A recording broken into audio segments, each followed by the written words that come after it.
Dear students, welcome to my YouTube channel intent coaching classes. आज हम class 10th का chapter number 4 quadratic equation उसकी exercise 4.3 start करेंगे। Exercise start करने से पहले मैं आपको कुछ बेसिक कंसेप्ट बताती हूँ जो आपने एज इट इज लर्न करने हैं। ठीक है, हमें पता है जब भी हमारे पास क्वाड्रेटिक इक्वेशन है तो वो इस फॉर्म में आएगी ax² plus bx plus c is equal to 0। ठीक है, और हमने क्या करना है, जब भी nature of roots find out करना है तो हमने d की वैल्यू फाइंड आउट करनी है। d मतलब डिस्क्रिमिनेंट, d की वैल्यू इक्वल टू होती है b² माइनस 4ac। ठीक है, b² माइनस 4ac पे ही हमारे रूट्स का नेचर डिपेंड करता है कि हमारे रूट्स किस टाइप के होंगे। ठीक है, फर्स्ट कंडीशन है, अगर b² माइनस 4ac इसकी वैल्यू ग्रेटर देन 0 है तो हमारे पास टू डिस्टिंक्ट रूट आएंगे, टू डिस्टिंक्ट रियल रूट्स। ठीक है, तो ये रिजल्ट आपने एज इट इज याद रखना है कि जब भी b² minus 4ac that is, इसका मतलब क्या है कि अगर d की वैल्यू ग्रेटर देन 0 है तो हमारे पास two distinct and real roots आएंगे, मतलब दो डिफरेंट एंड रियल रूट आएंगे। सेकेंड कंडीशन है, अगर हमारे पास d की वैल्यू इक्वल टू 0 है, d मतलब b² माइनस 4ac की वैल्यू अगर इक्वल टू 0 है तो हमारे पास टू इक्वल रियल रूट आएंगे। ठीक है, तो ये कंडीशन याद रखना, टू इक्वल रियल रूट्स, मतलब दो रूट्स तो हमें पता ही है, क्वाड्रेटिक इक्वेशन है तो उसके टू रूट्स होंगे। ठीक है, जितनी किसी इक्वेशन की डिग्री होती है उतने ही उस इक्वेशन के रूट होते हैं। अगर d की वैल्यू 0 है तो हमारे पास टू रूट होंगे और दोनों आपस में इक्वल होंगे और रियल होंगे। ठीक है, थर्ड कंडीशन है जो आपने याद रखनी है, अगर हमारे पास डिस्क्रिमिनेंट की वैल्यू लेस देन 0 आ रही है, मतलब नेगेटिव वैल्यू आ रही है कोई भी 0 से लेस, ठीक है, तब हमारे पास कोई भी रियल रूट एग्जिस्ट नहीं करेगा, तो हम लिख देंगे नो रियल रूट्स। ठीक है, ये तीन कंडीशन तो है nature of roots find out करने के लिए। लेकिन अगर हमने क्वाड्रेटिक इक्वेशन के रूट्स फाइंड आउट करने हैं तो लास्ट एक्सरसाइज में हमने रूट्स फाइंड आउट करने का फैक्टराइजेशन मेथड पढ़ा था। ठीक है, अब इसमें जो मेथड पढ़ेंगे उसमें हमारा ये डिस्क्रिमिनेंट मेथड है। जब हम रूट फाइंड आउट करेंगे तो रूट हमें पता है, यहाँ हमने x की वैल्यू फाइंड आउट करनी है, वही इस इक्वेशन के रूट होंगे। तो उसके लिए फार्मूला है -b plus minus root d upon 2a। ठीक है, एक बार टू रूट होंगे, एक बार हम x की वैल्यू होगी -b plus root d upon 2a और एक वैल्यू होगी -b और एक बार यहाँ माइनस आ जाएगा minus root d upon 2a। इस तरह हम इस फार्मूले की हेल्प से क्वाड्रेटिक इक्वेशन के रूट फाइंड आउट कर सकते हैं। ठीक है, अपने ये बात याद रखनी है कि जो x² है उसका जो कॉफिशिएंट है उसको हमने a से डिनोट करना है और जो x है उसके कॉफिशिएंट को b से डिनोट करना है और कांस्टेंट टर्म को c से डिनोट करना है। ठीक है, तो अब हम एक्सरसाइज का फर्स्ट सम स्टार्ट करते हैं। देखो हमारा फर्स्ट सम है, उसमें क्या कहा है, find the nature of the roots of the following quadratic equation, if the real root exist find them. ठीक है, हमने nature of roots find out करना है क्वाड्रेटिक इक्वेशन का, और उन्होंने कहा है कि अगर रियल रूट एग्जिस्ट करते हैं तो हमने वो वाले रूट फाइंड भी करने हैं। तो हमने अभी ये रिजल्ट पढ़े हैं कि जब भी डिस्क्रिमिनेंट की वैल्यू हमारे पास ग्रेटर देन 0 आएगी, जहां इक्वल टू 0 आएगी, ठीक है, तो उस कंडीशन में हमारे पास रियल रूट्स आते हैं। अगर हमारे पास डिस्क्रिमिनेंट की वैल्यू d की वैल्यू लेस देन 0 आ रही है तो इसका मतलब कोई भी रियल रूट एग्जिस्ट नहीं करेगा। ठीक है, तो हमने d greater than equal to 0, जब ये दोनों कंडीशंस आएंगी तभी हम रूट्स फाइंड आउट किया करेंगे। ठीक है, अब देखो हम फर्स्ट देखते हैं, यहाँ a की वैल्यू है 2, b हमें पता है x का कॉफिशिएंट है -3 और c की वैल्यू है 5। फर्स्ट हम d फाइंड आउट करेंगे, b² माइनस 4ac इसके इक्वल होती है इसकी वैल्यू, तो यहाँ आ जाएगा -3 का स्क्वायर -4 इंटू a की वैल्यू है 2 और c की वैल्यू है 5। 3 3 जा 9 हो गया, माइनस का स्क्वायर करेंगे तो प्लस की टर्म आएगी, -4 2 जा 8 और 8 5 जा 40, प्लस के 9 माइनस के 40, तो हमें पता है इनको सब्ट्रैक्ट करेंगे तो ये आ जाएगा माइनस के 31, और ये माइनस के 31 है तो लेस देन 0 है, नेगेटिव टर्म है जो 0 से लेस है, तो हमारे पास क्या वैल्यू होती है, नो रियल रूट एग्जिस्ट। ठीक है, नो रियल रूट एग्जिस्ट, तो यही हमने पढ़ा था, जब हमारे पास डिस्क्रिमिनेंट की वैल्यू लेस देन 0 है तो हमारे पास कोई भी रियल रूट एग्जिस्ट नहीं करेगा। ठीक है, तो ये सम हमारा यहीं पे खत्म हो जाता है। फर्स्ट सम का सेकंड पार्ट है, तो इसमें भी हमारे पास a की वैल्यू है 3, b की वैल्यू है -4√3 और c की वैल्यू है 4। फर्स्ट हम डी फाइंड आउट करेंगे, बी स्क्वायर माइनस 4ac के इक्वल है, तो b की वैल्यू आ जाएगी -4√3 इसका होल स्क्वायर -4, a की वैल्यू है 3 और c की वैल्यू है 4। ठीक है, अब इसका स्क्वायर करेंगे, देखो माइनस का स्क्वायर करेंगे तो वो प्लस का हो जाएगा, 4 का स्क्वायर करेंगे तो 4 4 जा 16 आ जाएगा, और √3 का जब हम स्क्वायर करेंगे तो हमारे पास ओनली 3 आएगा, और 16 3 जा हो जाएगा 48। ठीक है, -4 3 जा 12 है, 12 4 जा 48, 48 - 48 ये आ गया 0। तो जब हमारे पास d की वैल्यू 0 है तो हमें पता है रियल एंड इक्वल रूट्स आते हैं हमारे पास। ठीक है, तो हम लिख देंगे therefore real and equal roots exist. ठीक है, अब में ये कहा गया है कि अगर रियल एंड इक्वल रूट्स है, रियल रूट एग्जिस्ट करते हैं, तो हमने उसको फाइंड आउट करना है। ठीक है, रूट्स फाइंड आउट करने का फार्मूला है x is equal to -b plus -√d/2a। ठीक है, तो इस फार्मूले में हम वैल्यू फिल करेंगे, -b की वैल्यू है -4√3 प्लस माइनस और d की वैल्यू है 0 और 2a की वैल्यू है 3। तो ये हमारे पास बन गया माइनस माइनस प्लस, प्लस के 4√3 अपॉन 2 3 जा 6। हमें पता है यहाँ हम प्लस 0 करें, 0 का स्क्वायर रूट 0 ही आता है, 0 इसमें ऐड करें या सब्ट्रैक्ट करें तो ये टर्म हमारे पास यही आएगी। ठीक है, तो x की वैल्यू ये आ गई। अब इसको कैंसिल करेंगे, 2 2 जा 4 और 2 3 जा 6, तो ये आ गया 2√3/3। ठीक है, तो ये भी हमारा आंसर है। अदरवाइज आप इसको आगे भी सॉल्व कर सकते हो, क्योंकि यहाँ रूट में टर्म है तो हम √3 से रैशनलाइज कर देंगे।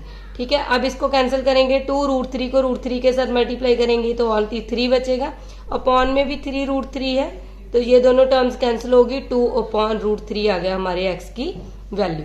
तो हमें पता है यहाँ हमारे पास क्वाड्रेटिक का क्वेश्चन है तो 2 रूट्स है। ठीक है, दोनों रूट्स आपस में इक्वल है, इसका मतलब x इज इक्वल टू आ जाएगा 2√3 और सेकंड रूट भी आ जाएगा 2√3। ठीक है, तो ये हमारा आंसर आ गया। सम का थर्ड पार्ट है, देखो सेम है, यहाँ भी a की वैल्यू है 2, b की वैल्यू है -6 और c की वैल्यू है 3। फर्स्ट हम d की वैल्यू फाइंड आउट करेंगे, b स्क्वायर -4ac, b की वैल्यू है -6 तो -6 का स्क्वायर, -4 इंटू a की वैल्यू है 2 और c की वैल्यू है 3। 6 6 जा ये हो गया 36, -4 2 जा 8 और 8 3 जा आ गया 24। 36 में से 24 सब्ट्रैक्ट करेंगे तो ये आ गया 12 प्लस के। इसका मतलब यहाँ हमारे पास 12 ग्रेटर देन 0 है, d की वैल्यू ग्रेटर देन 0 आ गई। हमें पता है जब d की वैल्यू ग्रेटर देन 0 है तो हमारे पास real and distinct root exist करते हैं। ठीक है, तो हम लिख देंगे real and distinct root exist. ठीक है, तो जब रियल रूट एग्जिस्ट करते हैं तो हमने उनको फाइंड आउट करना है, तो उसको फाइंड आउट करने का मेथड है, अगर हम रूट फाइंड आउट करेंगे तो वो -b प्लस -√d/2a।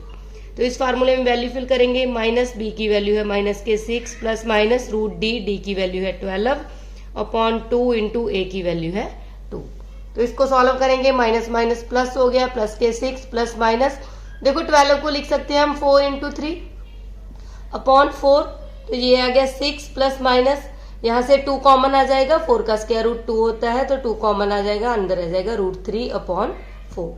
अब जो दोनों नंबर में से हम 2 कॉमन लिख सकते हैं, अगर यहाँ हम 2 कॉमन ले लेंगे तो ये आ गया 3 प्लस माइनस यहाँ √3/4। ठीक है, अब ये भी कैंसिल हो गया तो हमारे पास वैल्यू आ गई 3 प्लस माइनस √3/2, तो ये हमारे रूट्स की वैल्यू आ गई। ठीक है, तो हम भी लिखना चाहते हो तो हमें पता है यहाँ हमारे पास जो x की वैल्यू एक तो आ जाएगी 3 प्लस √3/2 और सेकंड वैल्यू आ जाएगी 3 माइनस √3/2। ठीक है, तो ये 2 रूट है, यही हमने फाइंड आउट करने थे। तो हमारा फर्स्ट सम जो है वो कंप्लीट हो गया है। हमारा सेकंड सम है, find the value of k for each of the following quadratic equation so that they have 2 equal roots. हमें कहा है कि जो हमारे पास ये क्वाड्रेटिक इक्वेशन गिवन है उनमें से हमने k की वैल्यू फाइंड आउट करनी है अगर हमारी इक्वेशन के रूट्स जो हैं वो इक्वल रूट्स हैं।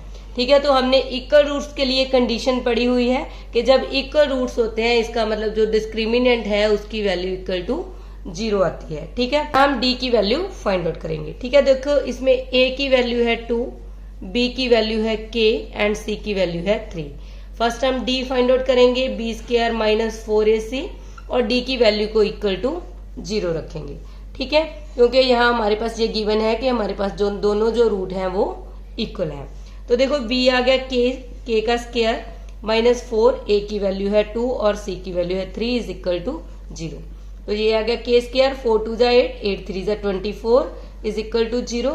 तो के स्क्वायर इज इक्वल टू आ जाएगा प्लस के 24। अब हमें पता है कि अगर यहाँ स्क्वायर है तो उस तरफ जाके ये रूट में कन्वर्ट हो जाएगा, के इज इक्वल टू आ जाएगा प्लस माइनस रूट 24। ठीक है, रूट 24 को देखो हम किस तरह लिख सकते हैं, 6 मल्टीप्लाई 4 लिख सकते हैं, और यहाँ जो 4 का स्क्वायर रूट है वो 2 कॉमन आ जाएगा, तो ये वैल्यू आ जाएगी प्लस माइनस 2 रूट 6। ठीक है, तो ये आ गई के की 2 वैल्यूज हमारे पास, प्लस 2 रूट 6 और एक बार इसको लिख सकते हैं माइनस 2 रूट 6। ठीक है, तो यही हमने फाइंड आउट करनी थी। सेकंड सम का सेकंड पार्ट है, देखो यहाँ हमारे पास दिया है k x into x minus 2 plus 6 is equal to 0। पहले तो हम इसको क्वाड्रेटिक इक्वेशन में कन्वर्ट करेंगे। ठीक है, तो इसको इसके साथ मल्टीप्लाई करेंगे तो यहाँ आ जाएगा के एक्स का स्क्वायर माइनस इसको इसके साथ मल्टीप्लाई करेंगे 2 के साथ, तो ये बन जाएगा 2k एक्स और plus 6 as it is equal to 0। और यहाँ a की वैल्यू है k और b की वैल्यू है x का कॉफिशिएंट आ जाएगा माइनस के 2k और c की वैल्यू है 6 और d की वैल्यू फाइंड आउट करेंगे, वो इज इक्वल टू होता है b स्क्वायर माइनस 4ac, तो इसको इक्वल टू 0 रखेंगे। b की वैल्यू है माइनस 2k इसका होल स्क्वायर माइनस 4, a की वैल्यू है k और c की वैल्यू है 6 इज इक्वल टू 0। माइनस का स्क्वायर प्लस हो जाएगा, 2 का स्क्वायर आ जाएगा 4 और ये आ जाएगा k का स्क्वायर माइनस 6 4 जा 24 k इज इक्वल टू 0। ठीक है, यहाँ दोनों में से देखो अगर हम 4k कॉमन ले लें तो यहाँ आ जाएगा k, यहाँ आ जाएगा 6 इज इक्वल टू 0। जब हमारे पास दो टर्म्स की प्रोडक्ट इक्वल टू 0 होती है, इसका मतलब उसमें से एक टर्म तो 0 होएगी ही होएगी। ठीक है, सपोज कर लेंगे यहाँ हम लिख सकते हैं, जहाँ तो हमारे पास 4k की वैल्यू 0 है, अगर 4k इक्वल टू 0 है तो k की वैल्यू आ गई 0.4, 0 को 4 से डिवाइड करेंगे तो आंसर आ गया 0। ठीक है, अगर जहाँ तो ये वाली टर्म 0 है और जहाँ हमारे पास जो सेकंड टर्म है ये 0 के इक्वल होगी। ठीक है, और यहाँ से जो k की वैल्यू है वो आ गई 6। अब हमें पता है कि अगर हम जहाँ 0 फिल कर देंगे तो एक्स स्क्वायर का जो कॉफिशिएंट है वो खत्म ही हो गया, तो ये क्वाड्रेटिक इक्वेशन हमारे पास नहीं आएगी। इसका मतलब 0 को हम रिजेक्ट करेंगे, 0 k की वैल्यू पॉसिबल नहीं है। ठीक है, तो k की वैल्यू हमारे पास क्या आ जाएगी 6। तो यही हमने प्रूव करना था, ये हमारा आंसर है। हमारा थर्ड सम है, is it possible to design a rectangular mango grove whose length is twice its breadth and the area is 800 metre square, if so find length and breadth। यहाँ हमें कहा गया है कि क्या ये चीज पॉसिबल है कि अगर हमने एक मैंगो ग्रोव को डिजाइन करना है, अगर जो उसकी ब्रेथ है वो उसकी लेंथ का ट्वाइस है और एरिया उस मैंगो ग्रोव का 800 मीटर स्क्वायर है। ठीक है, अगर ये कंडीशन पॉसिबल है तो हमने उसकी length and breadth find out करनी है। ठीक है, तो पहले देखो जो चीज हमें फाइंड आउट करनी है उसको हम लेट करते हैं। यहाँ हमें ये कहा गया है कि whose length is twice its breadth, तो ब्रेथ का हमने ट्वाइस करना है, इसका मतलब हम ब्रेथ को लेट कर लेंगे x। ठीक है, let the breadth be x। अगर ब्रेथ x है तो उसकी जो लेंथ है रेक्टेंगुलर की तो वो हमारे पास आ जाएगी 2x। ठीक है, लेंथ हमारे पास ट्वाइस दी है और हमें पता है ये रेक्टेंगुलर है, रेक्टेंगुलर है मतलब रेक्टेंगल की शेप का है, तो उसका जो एरिया होता है रेक्टेंगल का वो होता है लेंथ मल्टीप्लाई ब्रेथ। ठीक है, तो यहाँ हमारे पास length multiply breadth is equal to area given है। हमें पता है ये रेक्टेंगल का फार्मूला होता है, लेंथ की वैल्यू 2x है और ब्रेथ की वैल्यू है x और एरिया की वैल्यू हमारे पास दी है 800 मीटर स्क्वायर। ठीक है, तो ये हो गया 2x square is equal to 800 और x स्क्वायर की वैल्यू आ जाएगी 800/2, तो ये कैंसिल हो गया, यहाँ आ गया 400, तो x square is equal to 400 आ गया। ठीक है, तो इसको देखो हम x square minus 400 is equal to 0 इस तरह लिख सकते हैं, तो ये हमारी इक्वेशन आ गई। अब पहले तो हमने ये देखना है क्या ये चीज पॉसिबल है कि नहीं, उसके लिए हम इसके रूट्स फाइंड आउट करेंगे। ठीक है, अब जो क्वाड्रेटिक इक्वेशन है जहां जो a की वैल्यू है हमें पता है a एक्स स्क्वायर का कॉफिशिएंट है, यहाँ कुछ भी नहीं है तो 1 है, इसका मतलब a की वैल्यू 1 है, b होता है x का कॉफिशिएंट, x वाली टर्म इसमें नहीं है तो x का जो कॉफिशिएंट है वो 0 आएगा। ठीक है, b की वैल्यू 0 आ जाएगी और c की वैल्यू है माइनस के 400। फर्स्ट हम फाइंड आउट करेंगे d इज इक्वल टू होता है b स्क्वायर माइनस 4ac, तो इसको सॉल्व करेंगे, b की जगह पे 0, 0 का स्क्वायर 0 आ जाएगा, -4 इंटू a इंटू सी की वैल्यू है -400। तो इसकी मल्टीप्लाई करेंगे, माइनस माइनस प्लस हो जाएगा, 4 4 जा 16, तो ये आ गया 1600। ठीक है, तो ये ग्रेटर देन 0 है। हमें पता है जब हमारे पास d ग्रेटर देन 0 होता है तो हमारे रूट्स एग्जिस्ट करते हैं। अगर रूट्स एग्जिस्ट करते हैं तो हम बोल सकते हैं कि जो हमारी इक्वेशन है वो पॉसिबल है। ठीक है, तो हम इसको लिखेंगे कि ये इक्वेशन पॉसिबल है, हमें पता है, इसका मतलब देयरफॉर जो हम mango Grove can be design. ठीक है, उसको हम डिजाइन कर सकते हैं। अगर उसको डिजाइन कर सकते हैं तो उन्होंने कहा है फिर हम length and breadth find out करेंगे। ठीक है, अगर यहाँ d की वैल्यू लेस देन 0 आ जाती तो हम बोल देते कि हम ये जो कंडीशन दी है वो पॉसिबल नहीं है। ठीक है, तो अब इसके लिए हमें पता है रूट फाइंड आउट करने के लिए हम इस इक्वेशन को आगे सॉल्व करेंगे। तो यहाँ से x square is equal to 400 है, तो x की वैल्यू आ जाएगी, ये रूट में आ जाएगा 400, और 400 को हम लिख सकते हैं 20 मल्टीप्लाई 20, तो x की वैल्यू आ गई 20। ठीक है, तो x हमने ब्रेथ को माना था, जहां ब्रेथ की वैल्यू है 20 और लेंथ हमारी 2x है, तो 2 मल्टीप्लाई 20 करेंगे तो वो आ गया 40। तो यही हमने प्रूव करना था। ठीक है, फोर्थ सम है, is the following situation possible, if so determine their present age. The sum of the ages of two friends is 20 years. 4 years ago, the product of their ages in the year was 48. यहाँ भी हमें यही पूछा है कि क्या जो हमारे पास सिचुएशन दी हुई है ये पॉसिबल है या नहीं। अगर पॉसिबल है तो हमने जो ये दो फ्रेंड दिए हैं इनकी हमने प्रेजेंट एज फाइंड आउट करनी है। हमें ये गिवन है कि जो उन दो फ्रेंड्स हैं उनकी जो एज का सम है वो 20 ईयर्स है। ठीक है, और 4 इयर्स एगो 4 साल पहले जो उनकी एज की अगर हम प्रोडक्ट कर देंगे तो वो 48 ईयर के इक्वल है। ठीक है, तो हम लेट कर लेंगे जो चीज हमने प्रूव करनी है। Let the age of first friend be, जो फर्स्ट फ्रेंड है उसकी एज आ जाएगी x ईयर, और जो सेकंड फ्रेंड है, ठीक है, उसकी एज हम मान लेंगे। अगर दो फ्रेंड है उनकी एज का जो सम है, एक फ्रेंड x मान लिया, सपोज दूसरा हमें पता नहीं कितना है। ठीक है, सेकंड फ्रेंड, अगर इन दोनों को ऐड करते हैं तो वो 20 के इक्वल है, तो सेकंड फ्रेंड की जो एज आ जाएगी वो आ जाएगी 20 माइनस एक्स। ठीक है, तो हम इसको इस तरह लिख सकते हैं, ये आ गया 20 माइनस एक्स, क्योंकि अगर हम इन दोनों को ऐड करेंगे तो वो हमारे पास 20 बनना चाहिए। ठीक है, अब हमें क्या कहा है नेक्स्ट स्टेप में, अगर 4 इयर्स एगो 4 साल पहले जो फर्स्ट फ्रेंड है उसकी एज हो जाएगी x माइनस 4, और जो सेकंड फ्रेंड है, सेकंड फ्रेंड एज वो आ जाएगी 20 माइनस एक्स माइनस 4, यानी कि 16 माइनस एक्स। ठीक है, अब हमें ये कंडीशन दी है, अगर हम इन दोनों की प्रोडक्ट करते हैं x माइनस 4 और 16 माइनस एक्स की, तो वो इक्वल टू आता है 48। अब इनकी प्रोडक्ट करेंगे तो ये आ गया 16x, x को x के साथ मल्टीप्लाई किया, माइनस के एक्स स्क्वायर, जी आ जाएगा माइनस के 4 को 16 के साथ मल्टीप्लाई करेंगे तो वो आ गया माइनस के 64, माइनस माइनस प्लस के 4x इज इक्वल टू 48। ठीक है, अब यहाँ एक्स स्क्वायर है माइनस का, प्लस के 16x प्लस के 4x, तो ये हो गया प्लस के 20x, और जो 48 है 48 को भी इस साइड ले आएंगे, इक्वल टू 0 लिख देंगे, इस साइड आके नेगेटिव हो जाएगा। माइनस के 64 माइनस के 48, इन दोनों को ऐड करेंगे तो ये हमारे पास आ जाएगा माइनस के 112 इक्वल टू 0। यहाँ से हम माइनस कॉमन वहां ले जाएंगे, कॉमन निकाल के, तो ये आ जाएगा, ये प्लस की टर्म हो जाएगी, ये माइनस की हो जाएगी और ये प्लस की हो जाएगी, इज इक्वल टू 0। अब हमने ये देखना है कि हमारे पास ये कंडीशन पॉसिबल है या नहीं। ठीक है, ये क्वाड्रेटिक इक्वेशन में कन्वर्ट हो गया। अब हम यहाँ d फाइंड आउट करेंगे, तो d की वैल्यू होती है b स्क्वायर माइनस के 4ac। ठीक है, यहाँ b की वैल्यू है माइनस के 20, माइनस 20 का स्क्वायर माइनस 4, a की वैल्यू है 1 और c की वैल्यू है 112। अब इसका स्क्वायर करेंगे, 20 का स्क्वायर ये आ जाएगा 400, माइनस 4 को 112 के साथ मल्टीप्लाई करेंगे तो 4 2 जा 8, 4 1 जा 4 और 4 1 जा 4, ये हो 448। ठीक है, अब इनको सब्ट्रैक्ट करेंगे तो ये आ गया माइनस के 48, तो यहाँ डिस्क्रिमिनेंट की वैल्यू जो है वो लेस देन 0 है। हमें पता है अगर वैल्यू लेस देन 0 है तो हमारे पास कोई भी रूट्स एग्जिस्ट नहीं करते, अगर कोई भी रूट एग्जिस्ट नहीं करता तो हम बोल देंगे कि जो है वो पॉसिबल नहीं है। ठीक है, तो कि this situation is not possible.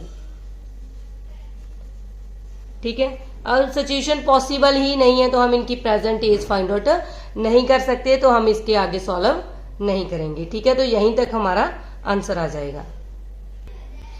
हमारा लास्ट सम है एक्सरसाइज का 5th सम।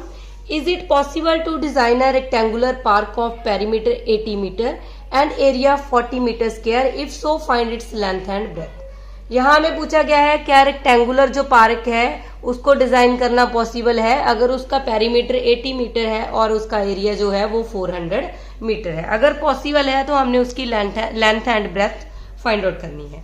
ठीक है, फर्स्ट हमें पता है पेरीमीटर अगर हम रेक्टेंगल का फाइंड आउट करते हैं तो उसका फार्मूला होता है 2 × L + B। इसकी वैल्यू दी है 80, तो यहाँ हम लिख लेंगे L + B is equal to 80/2। 2 इधर आके डिवाइड हो जाएगा तो ये आ गया 40, तो L + B की वैल्यू आ जाएगी 40। ठीक है, तो अगर हम यहाँ L को सपोज कर लें, हम लेट कर लें कि लेट लेंथ B वो हमारे पास x है, तो यहां से हम ब्रेथ फाइंड आउट कर लेंगे। ठीक है, तो ब्रेथ की वैल्यू आ जाएगी 40 - x। तो यहाँ हम लेंथ हमारे पास x है तो ब्रेथ हमारे पास आ जाएगी ब्रेथ भी 40 - x। ठीक है, तो यहाँ से पेरीमीटर से हमने length and breadth find out की। अब हमें पता है कि इसका जो एरिया है वो 400 के मीटर है, तो एरिया हमें पता है एरिया इज इक्वल टू होता है लेंथ × ब्रेथ। तो यहाँ लेंथ की वैल्यू है x एंड ब्रेथ की वैल्यू है 40 - x। यहाँ लेंथ की वैल्यू है x एंड ब्रेथ की वैल्यू है 40 - x, तो इन दोनों की मल्टीप्लाई इज इक्वल टू आ जाएगी 400। तो ये आ गया 40x - x² is equal to 400। ठीक है, इसको दूसरी साइड ले जाएंगे क्योंकि यहाँ नेगेटिव है तो x² हो जाएगा, तो ये हमारी वैल्यू हो जाएगी -40x और ये प्लस का 400 इज इक्वल टू 0। अब पहले तो हमने ये देखना है कि क्या ये पॉसिबल है या नहीं, उसके लिए हम d फाइंड आउट करेंगे। ठीक है, तो d की वैल्यू आ जाएगी b² - 4ac। तो यहाँ जो b है b की वैल्यू है -40 - 40 का स्क्वायर -4, a की वैल्यू है 1 और c की वैल्यू है 400। ठीक है, इसको सॉल्व करेंगे तो 40 का स्क्वायर ये हमारे पास आ जाएगा 1600, माइनस इनकी मल्टीप्लाई करेंगे तो वो भी 1600 आ गई, तो यहाँ आ गया 0।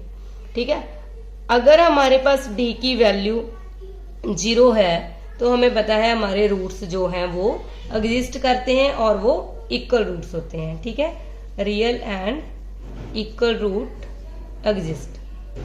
अगर real and equal root exist है, इसका मतलब जो हमें ये पूछा गया है कि अगर हम डिजाइन करें रेक्टेंगुलर पार्क का तो वो पॉसिबल है। तो हम लिख देंगे कि यहाँ जो रेक्टेंगुलर पार्क है वो कैन बी डिजाइन्ड। ठीक है, वो किया जा रहा है डिजाइन। अगर वो डिजाइन किया जाता है तो हमने इसके रूट फाइंड आउट करने हैं, तो वो मैं नेक्स्ट पेज पे कर रही हूँ।